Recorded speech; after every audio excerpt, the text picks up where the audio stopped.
থেকে কি হয়ে গেল ভাবা যায়। আখির জীবনে এলো নতুন পরিবর্তন।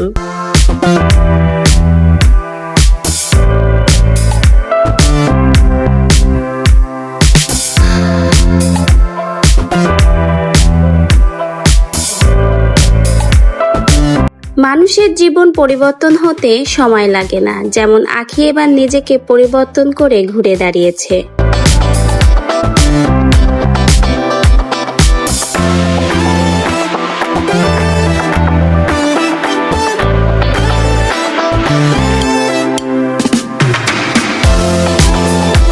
আখিকে যারা সব সময় ছোট করেছে, আখি এবার তাদেরকে দেখিয়ে দিল চাইলে আখিও ঘুরে দাঁড়াতে পারে।